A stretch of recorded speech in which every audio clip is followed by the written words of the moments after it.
Thank you for taking the time to join us for Vandis's webinar with our partner Checkpoint.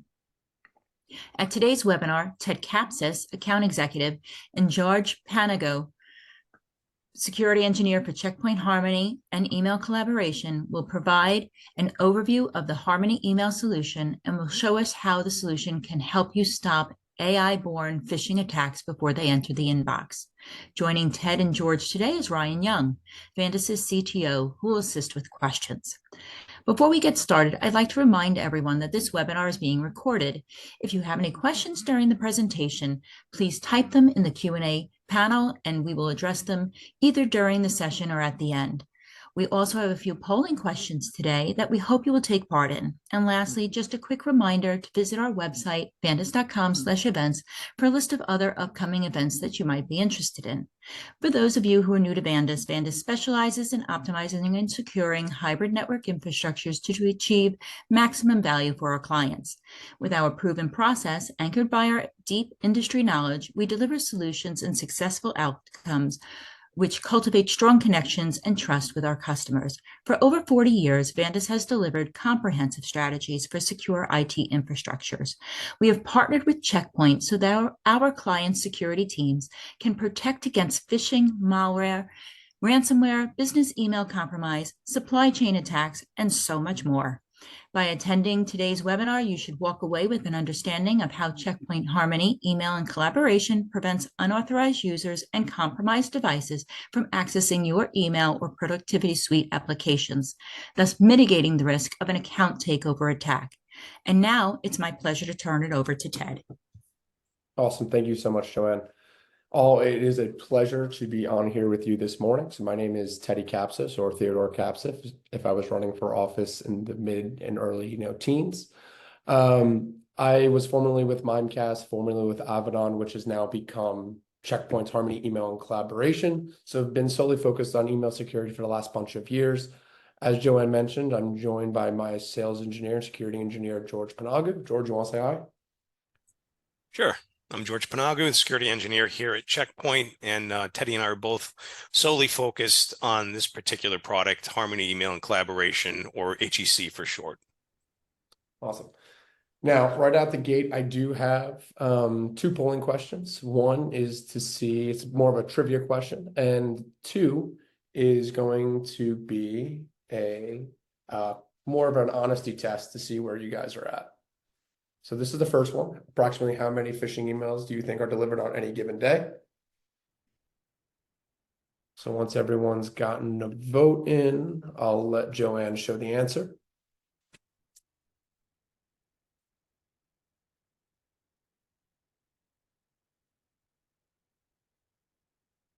All right. All right, we're going to close the poll right here. Let's end the poll, but I can see that you have about 7%, 1 million, 100 million at 21%, 29% is 1 billion, and the majority, 43%, said over a billion. Congratulations, the majority wins. So the answer is over 3.4 billion phishing emails are sent daily. I was trying to think of what that would be on an annual basis, but the number got so large that I didn't even know really what it would be called. And now for number two, this is more of an honesty test. So Joanne, I'll have you put the second polling question as I flip the slide over.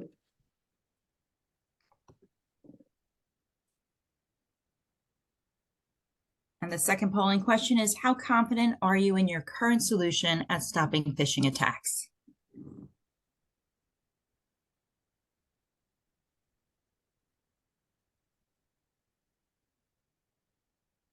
All right, well, I'll end the poll and I'll share the results. And it looks like we have varied levels of confidence. And it looks like that no one in this call is using Checkpoint Harmony email. So maybe we can change that after today. Absolutely. So really what I'm going to be talking about is this revolution in email security. I'm not so much going to be talking about the threats. I'm really going to leave that to George to kind of talk in the second half of this webinar, but really more the revolution that we're seeing in terms of both architecture and in terms of market performers. So I'm going to start back in 2021, which is an interesting place for a webinar in 2024. And as I pull this up, Joanne, I also want to bring up that last poll. So I promise, guys, it's the last time I'm going to make you engage with us until we go for questions. But let's start here and let's maybe get a sense of what you guys are using really quick. So Joanne, maybe we'll pull that up.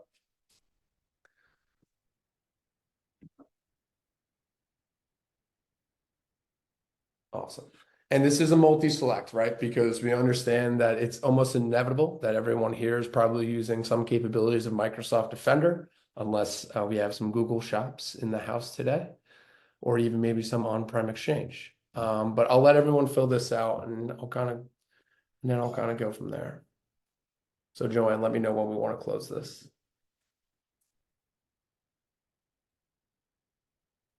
We still have a couple people answering, so I'll give it just another second and then we'll close it. Beautiful. All right, let's get this one closed out. Awesome. All right, we have I would say a kind of a healthy distribution of a breakdown. I'm glad to see no gateways outside of Mimecast and Proofpoint. That means you're doing your due diligence. We got a smart group here.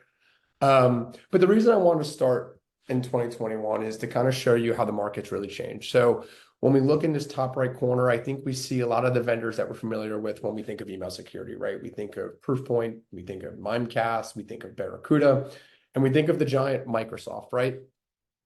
But what's most interesting is when we look at 2023, we see a bit of a shakeup, right? We see both Mimecast and Barracuda getting downgraded from their leadership status into what we call the strong performer category. Even Trend Micro, which had somehow been identified as a leader, is now a strong performer.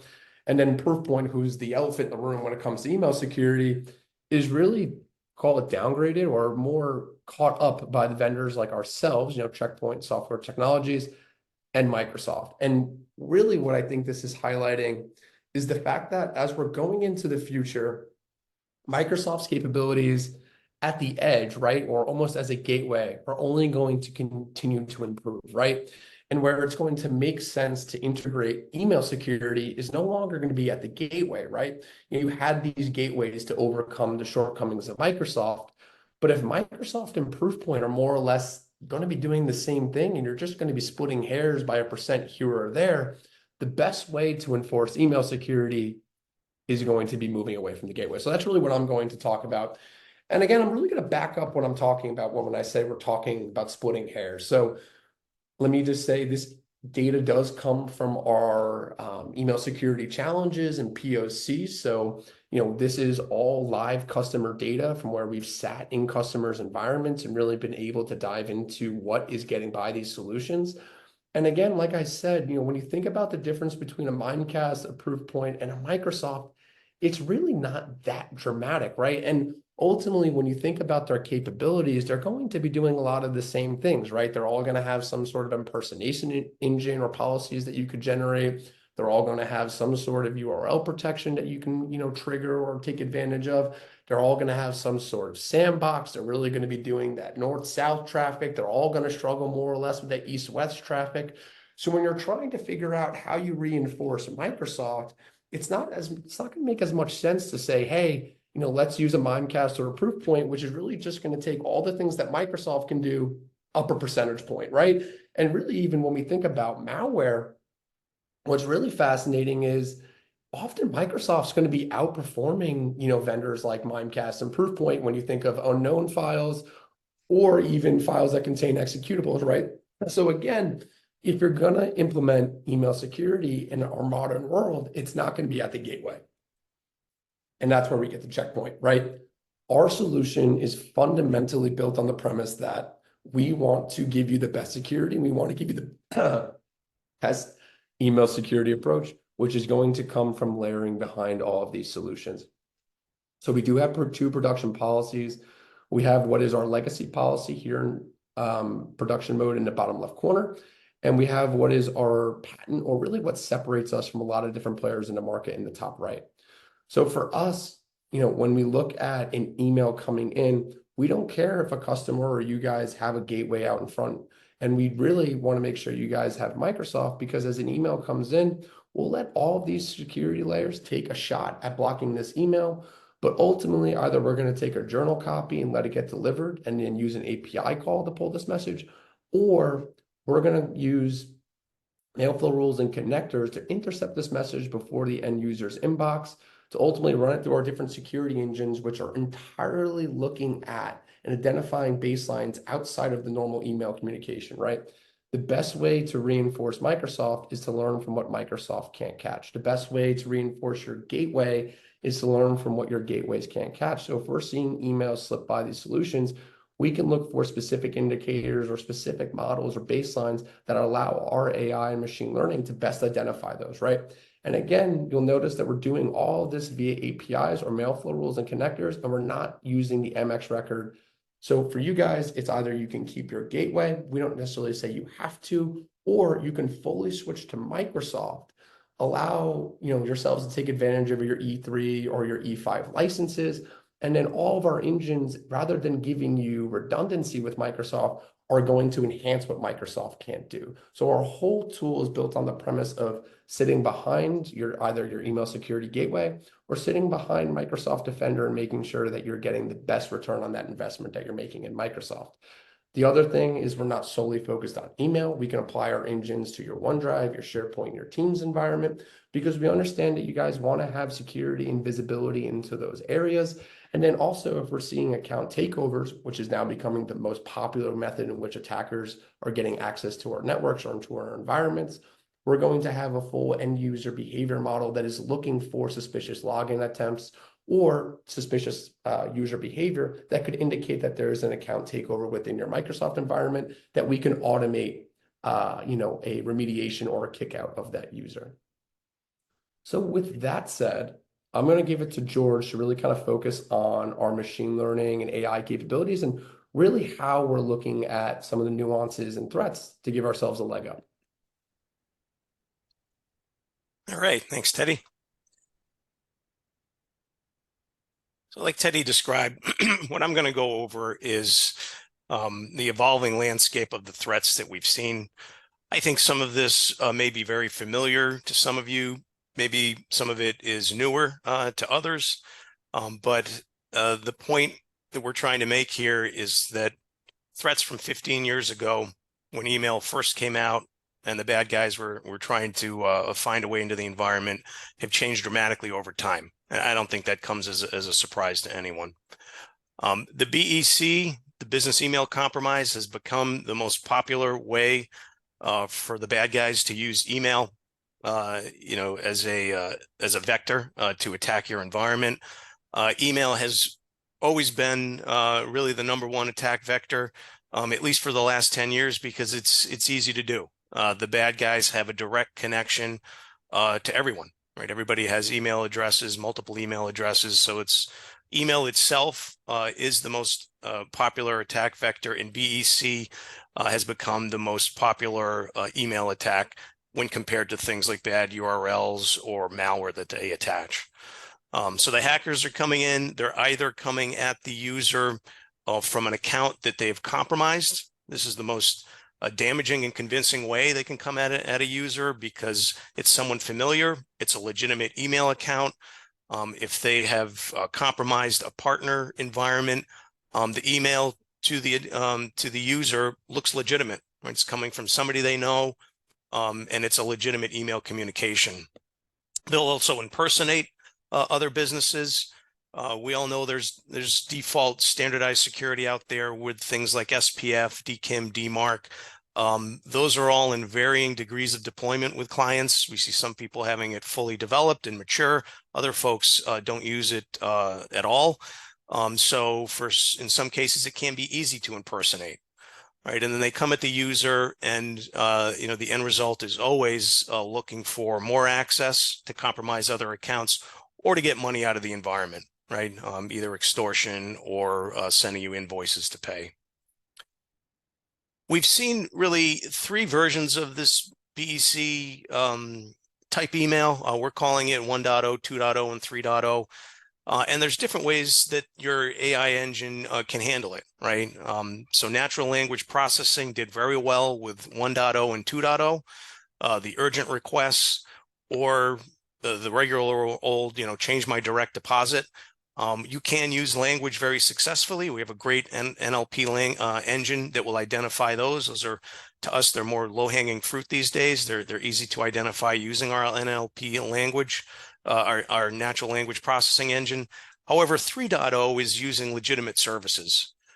So it would be things like QuickBooks, PayPal, Google Docs.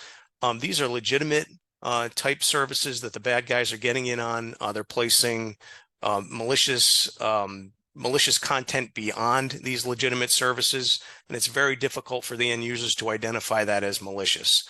So in that case, you need a more complex AI engine. Ours uses 300 different indicators in addition to the natural language processing to identify these 3.0 type attacks. Brand impersonation, I'm sure everybody has seen this in their environment. Amazon and Microsoft, they're really the heavy hitters here for the bad guys, largely abused because these services are so popular. We do see Amazon take Microsoft over during the holidays, and DHL is still the #1 abused fake invoice. I think, probably because a legitimate DHL invoice is easier for the bad guys to impersonate than FedEx and UPS. But again, you need an engine that has built a baseline.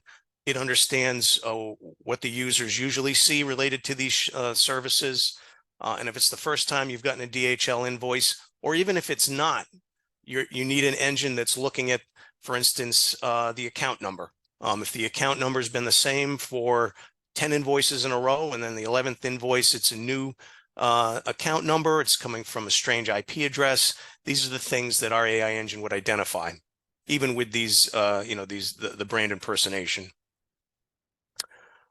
We'll also use different indicators. So we use the 300 indicators. If we see these types of services contained in an email, our engine's going to emphasize the verdict in different ways. For instance, a crypto wallet address, you can see 98% of those, almost 100% of the emails that come across with a crypto wallet address are phishing. So in that case, our engine's going to place a lot of weight on the fact that there is a crypto wallet address, and then along with other indicators that trigger, it would push that verdict into the phishing zone. You compare that to Google Drive, right? A lot of people use Google Drive legitimately, so that's only 3% of phishing. So our engine's not going to call an email with a Google Drive link automatically phishing. It's going to weigh that identification differently. And you can see WordPress is somewhere in between. So what I'm stressing here is that you need an engine that understands these different indicators and the probability that these would be a malicious email, or is it just another indicator that needs to be taken into account in addition with other indicators out of the group. The last thing I'm going to review is an example of a more complex attack that uses other SaaS applications. So our HEC tool can look at Microsoft Mail, it can look at Gmail, but it can also secure SharePoint, OneDrive, Teams, the G Drive, Slack, Dropbox, Box. Right? We can apply our malware engines to it. We can apply our URL engines to it to protect the full suite of services you're using. Because what we have seen is the bad guys will compromise an account. They'll send an email, perhaps internally. They'll say, check out this SharePoint document I'm sharing with you. To the end user, it looks like normal communication that has come from another employee, a peer of theirs. They go to the document, they get to a malicious URL, and credential harvesting occurs, or perhaps a piece of malware gets installed onto their host machine. What our engine's doing in this instance is it's going to the distant end. It's pulling down any processes it can get its hands on. It's pulling down any documents it can get its hand on. And in that case, it's using our threat cloud intelligence platform to analyze any file. This would happen on a normal basis. This would happen for redirects to URLs. This would happen for any attachments that have been placed in the email. And we're using our universe of Checkpoint products to feed that threat cloud intelligence platform. So things that we've learned on firewalls, EDR, cloud security, we have the benefit of using that when analyzing documents. So that's a quick summary of what we've seen out there in the environment, how it's become more complex. I'm going to wrap it up here by summarizing what our service is, right? It's our Checkpoint Harmony email collaboration HEC product. We're out there in 2015. We were the first ones to launch an API-based email security service, the first one to be gateway-less. The AI engines really are the gem of our tool. So we've got a number of areas where we're applying AI. We've got a smart fish group, which is a number of engineers. They're curating those 300 indicators on a daily basis. It's their only job to make sure that that AI engine is keeping up with all of these new style threats that we reviewed, and that we're still the most effective engine out there for the email itself. But we're also relying heavily on the Checkpoint Threat Cloud Intelligence platform so that we can get the latest information for IOCs, for malware. And when you combine the two of those together, it's what provides us the most effective detection rate. So that was it for my content. Let me turn it over to Joanne real quick here, and she's gonna review the challenge. Great, thank you, George. So as George just said, we do have an email security challenge. And we invite you to take part in it. It's a 2-week assessment of your Microsoft Office 365 or Gmail environment. If Checkpoint email security does not uncover any phishing or malware attacks that your security provider missed, you'll receive a new Apple Vision Pro. So we do invite you to take part in this challenge. And if you don't capture the link here, I will be sending it to you after the event. So now I'll turn it back to George and the team for what he could show you what this would look like. Yep. Thanks, Joanne. So the last thing I'm going to bring up is our dashboard. I know we've got a couple minutes left and we want to take some questions. So we're not going to dig into the dashboard itself. Every tool has a dashboard. This is ours. It has a lot of information on it. The reason I'm bringing it up is this widget right here. This really is the most important thing that we obtain out of a challenge, out of an assessment. What it's indicating is the emails that have come into the environment. If you have a seg, it would be above this. So the seg would be passing this on to either Microsoft or Google. It's indicating what Microsoft, and again, if Google were installed, what they wanted to do with the email that's been passed along to them. You can see in this example, we're showing Microsoft has quarantined 32 emails.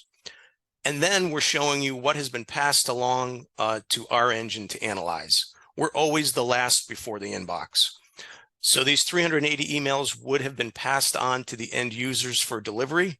And you can see here, we've caught an additional 133 malicious emails that made it past a seg if it's installed and made it past any default security. So this is really the most important piece of data that you get out of an assessment, out of a challenge. Because the question for our clients always is, I have email security now. Why do I need to layer something else in?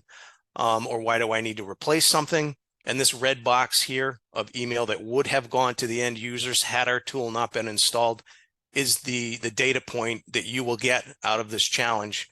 So you can see how you're doing. All right, it's more or less a health check of your existing email security. It takes minutes to install, and we run in what we call a detect mode. So there's no impact on your email flow today. We won't quarantine anything. We won't notify any users. It's just an analysis of copies of the email in detect mode. So there's no impact, very easy to install. And at the end of it, you would get this piece of data. Let me stop there. We have 5 minutes left, and let's see if there's any questions we can address from the crowd. Now, Hey, George. This is Ryan. We have a question in the Q&A with how do you handle Cyrillic letters being used to impersonate someone's name? To impersonate someone's name, our natural language processing would be catching that to analyze any impersonations. It's designed to understand, the user's name within the email or within the sender. So we would be looking at impersonations, and we can tweak that as well. So if it's unusual, if we've never seen that before, and it varied from the baseline, that would be one of the indicators that would push the verdict more in the direction of phishing or impersonation. And George, can you just talk about really quick how we collect, who your users are? Because I think so often some of these people probably have memories or bad memories of configuring an impersonation policy in a Mimecast or a Proofpoint.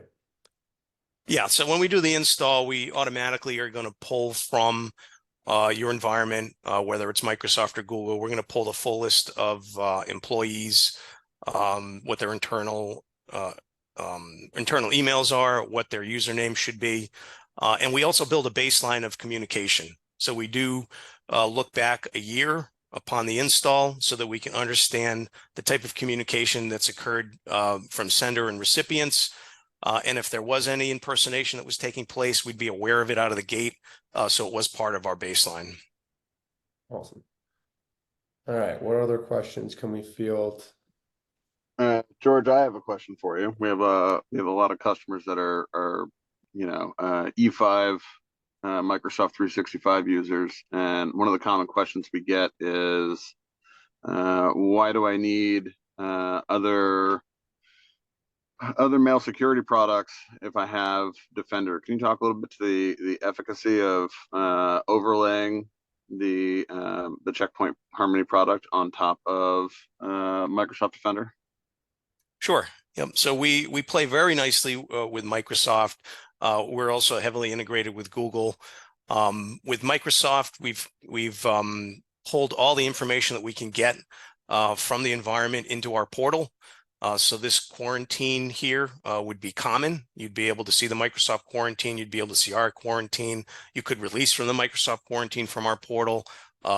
So it's very highly integrated. And what we see in real life with POCs, when we see Microsoft calling something clean and we're calling it phishing, so it's sitting in this red bucket, the top three reasons usually are our natural language processing of the email, our URL analysis, or our malware analysis. Those are really the top three reasons that we typically see when we're doing better than Microsoft, when we're doing better than Google.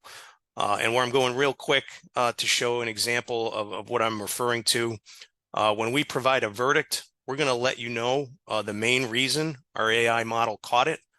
And that's what we usually see when Microsoft is calling it clean or we're calling it dirty. It's usually the textual analysis, a link analysis, or a piece of malware that we caught.